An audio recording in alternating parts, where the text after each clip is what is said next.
यहाँ पे तुम्हारे चैप्टर नंबर 4 के भीतर से एक तरीका जो कि ये न्यूमेरिकल आता है एंड वही न्यूमेरिकल मैं तुम लोगों को करवाने वाला हूँ। यहाँ पे हेडिंग डाल दे रहा हूँ चैप्टर 4 न्यूमेरिकल। तो चैप्टर 4 के भीतर ना एक न्यूमेरिकल बनता है एक फॉर्मूले से। सिंपल जो सोलेनॉइड का मैग्नेटिक फॉर्मूला होता है ना, सोलेनॉइड का मैग्नेटिक फॉर्मूला होता है V equal to mu zero small N I या फिर mu zero capital N I by L.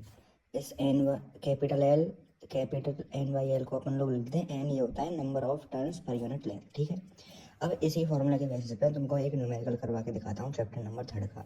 अब यहाँ पे देखो न्यूमेरिकल क्या कहता है कि कोई सॉलिनॉइड है जो कि मेड अप ऑफ 20 टर्न्स पर सेंटीमीटर, यानी कि उसके स्मॉल एन की वैल्यू कितनी है 20 टर्न्स पर centimetre. Then what will be the value to generate magnetic field value, what will be the value of current, यहाँ पे वैल्यू ऑफ करेंट आएगा, value of current to generate magnetic field of 20 tesla. Basically यहाँ पे देखो B की value दे रखी है 20 मिली Tesla, mu zero की अपन को पता ही है 4 पाई इंटू 10⁻⁷, एन दे रखा है 20 टर्न्स पर सेंटीमीटर, अपन को आई निकालना है। देखो यहाँ पे सबसे पहले अपन लोग किस तरीके से करेंगे, सबसे पहले लिखेंगे अपन लोग गिवन क्या है गिवन यहाँ पे दे रखा है नंबर ऑफ टर्न्स पर यूनिट सेंटीमीटर इक्वल टू 20। ठीक है 20। अब इसी को अपन लोग इन मीटर लिखेंगे, मीटर में कन्वर्ट करेंगे तो क्या हो जाएगा 20 इंटू 10 की पावर 2, 20 इंटू 10 की पावर -2। ठीक है, सेंटीमीटर को मीटर में कन्वर्ट करने के लिए क्या करेंगे 10 की पावर -2। ठीक है, उसके बाद सेकंड जो चीज़ यहाँ पे दे रखी है वो क्या दे रखी है। अब इसके बाद अपन लोग क्या करने वाले हैं, अपने इन मीटर में क्या कर लिया नंबर ऑफ टर्न्स पर यूनिट लेंथ, यानी कि स्मॉल एन जो है अपना वो आ गया 20 इंटू 10 की पावर -2। ठीक है, यहाँ तक बात समझ में आ गई। उसके बाद यहाँ पे दे रखा है मैग्नेटिक फील्ड दे रखा है 20 मिली टेस्ला। मैग्नेटिक फील्ड क्या होता है अपना, मैग्नेटिक फील्ड बी क्या दे रखा है यहाँ पे 20 मिली टेस्ला। मिली में कितने होते हैं, मिली टेस्ला को अपन लोग अगर टेस्ला में चेंज करेंगे तो क्या करेंगे 20 इंटू 10 की पावर -3 से इंटू करवा देंगे तो यहाँ पे ये टेस्ला में कन्वर्ट हो जाएगा। ठीक है, यहाँ तक बात समझ में आ गई। अब अपन लोग लगाने वाले हैं फॉर्मूला, कैसे, we know that B equal to mu zero small N I. अब यहाँ पे अपन को आई फाइंड करना है तो आई को मैं इधर रख लूँगा और बी के नीचे किसको भेज दूँगा म्यू जीरो एन। ठीक है, सिंपल क्या किया मैंने, म्यू जीरो एन को बी के नीचे भेज दिया, आई इधर रह गया और B upon mu zero N हो गया। ठीक है, अब अपन लोग वैल्यू पुट करते हैं, आई इक्वल टू बी की वैल्यू क्या है 20 इंटू 10 की पावर -3 अपॉन में म्यू की वैल्यू क्या होती है, म्यू नोट की 4 pi into 10 to power -7 into N की वैल्यू यहाँ से क्या है 20 इंटू 10 की पावर -2, 20 इंटू 10 की पावर -2, 20 से यहाँ पे 20 कट जाएगा। अब यहाँ पे क्या होगा, आई इक्वल टू क्या हो जाएगा 10 की पावर -3, 10 की पावर -7 ऊपर जाके क्या हो जाएगा 10 की पावर +7, यहाँ पे इंटू है 10 की पावर +7 इंटू यहाँ पे 10 की पावर -2 ऊपर जाके इसका होगा 10 की पावर +2। ठीक है, अब आई इक्वल टू अपॉन में 4 पाई है। अब क्या हो जाएगा 10 की यहाँ पे +7 और +2 +9, तो यहाँ पे 10 की पावर 6 बच जाएगा अपॉन 4 पाई। तो यहाँ पे अब 4 को क्या बच रहा है यहाँ पे 10 की पावर 6 अपॉन 4 पाई। तो यहाँ पे पाई को अपन लोग खोल लेंगे 10 की पावर 6 अपॉन 4 इंटू 3.4 एंड आगे इक्वेशन को सॉल्व करके जो आंसर आएगा वो आंसर हो जाएगा इसका एम्पियर में।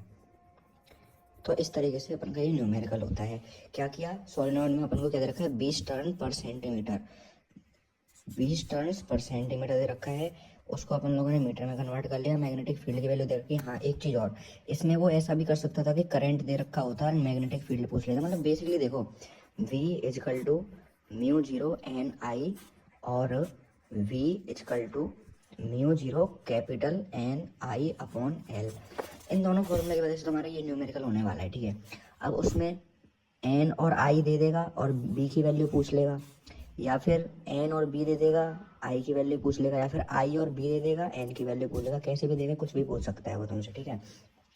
अब ये वाला फॉर्मूला तुम्हें कब यूज़ करना है, जब उसने दे रखा हो कि नंबर ऑफ टर्न्स तो भैया इतने हैं, जैसे मान लो 100 मान लिए, और उसकी लेंथ है मान लो 50 सेंटीमीटर, नंबर ऑफ टर्न्स कितने हैं 100 सेंटीमीटर, करंट उसने दे दिया तुमको 5 एम्पियर का, तब तुम्हें ये वाला फॉर्मूला यूज़ करना है। लेकिन इस वाले क्वेश्चन में क्या कर रखा है उसने, नंबर ऑफ टर्न्स पर सेंटीमीटर दे रखा है, यानी स्मॉल एन दे रखा है, और जब वो सिर्फ नंबर ऑफ टर्न्स और लेंथ को अलग अलग दे तब एन अपॉन एल ये वाला फॉर्मूला यूज़ कर लेना।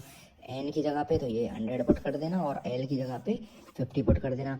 अगर वो डायरेक्ट कहता है कि number of turns per unit centimetre है तो ये वाला फॉर्मूला यूज कर लेना, और जब वो लेंथ अलग से दे तो ये वाला फॉर्मूला यूज कर लेना। सिंपल सी है, ठीक है। तो इसी तरीके का न्यूमेरिकल बनता है तुम्हारा चैप्टर नंबर 4 से। Thanks for watching.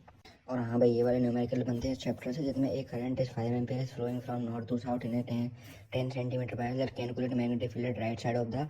ये कह रहा है कि भाई यहाँ पे कोई एक वायर है, इस वायर से 10 सेंटीमीटर दूर यहाँ पे एक पॉइंट है, और 10 सेंटीमीटर यहाँ पे इसका डिस्टेंस है, एंड इस वायर के भीतर क्या हो रहा है, करंट फ्लो हो रहा है 5 एम्पियर का। 5 एम्पियर का तो हमें क्या फाइंड करना है, current of in south wire, calculate magnetic field find करना है। इसके लिए सिंपल फॉर्मूला देगा, V equal to mu 0 I upon 2 pi D. Mu 0 की जगह पे 4 पाई इंटू 10⁻⁷, आई की जगह पे 5 रख देंगे, 2 पाई का 2 पाई, डी की जगह पे डिस्टेंस कितना है 10 पुट कर दिया, B इक्वल टू 10⁻⁻7 अपन का आंसर आ जाएगा, ठीक है। एंड उसके बाद अपन को इसमें क्वेश्चन 7 में क्या कह रहा है, एक current 2 milli ampere is flowing in a circular core of radius 10 centimetre, then calculate magnetic field N equal to क्या है 100 at its centre and at axis 15 centimetre. तो इसमें देखो सेंटर के लिए तो B equal to mu 0 N up I upon 2R, यहाँ पे म्यू की वैल्यू क्या रख देंगे 4 पाई इंटू 10⁻⁷, एन की जगह पे 100 रख देंगे, आई की वैल्यू यहाँ पे दे रखी है 2 मिली एम्पियर। 2 मिली एम्पियर का मतलब है 2 इंटू 10⁻⁻3, 2 इंटू 10⁻⁻3 मीटर, ठीक है। वो वैल्यू पुट कर देंगे। आर अपन को यहाँ पे दे ही रखी है, आर कितनी दे रखी है 10 सेंटीमीटर दे रखी है आर, तो यहाँ पे वो वाली वैल्यू पुट कर देंगे। एंड उसके बाद एट एक्सेस में ये वाला फॉर्मूला यूज होगा, mu 0 N I R square upon 2 R square plus X square 3/2 power 3/2। इसमें एन की जगह पे 100 पुट कर देंगे, आई की जगह पे वही 2 इंटू 10⁻³ मीटर, आर स्क्वायर की जगह पे ये पुट कर देंगे 10 सेंटीमीटर, 2 आर स्क्वायर की जगह पे वही फिर से 10 सेंटीमीटर, वो यहाँ पे फिर वैल्यू पुट करके अपन लोग इस तरीके से इसको निकालने वाले हैं, ठीक है ना। एट एक्सेस पूछ रहा है यहाँ पे, तो ये वाली डिस्टेंस यहाँ पे इस वाले फॉर्मूले में ये 15 सेंटीमीटर पुट होने वाली है। सेंटीमीटर का मतलब 15 इंटू 10⁻⁻2। तो इस तरीके से फॉर्मूले में वैल्यू पुट करके अपन लोग फर्दर आंसर निकालने वाले हैं। तो ये न्यूमेरिकल बने हमारे इस चैप्टर से। Thanks for watching.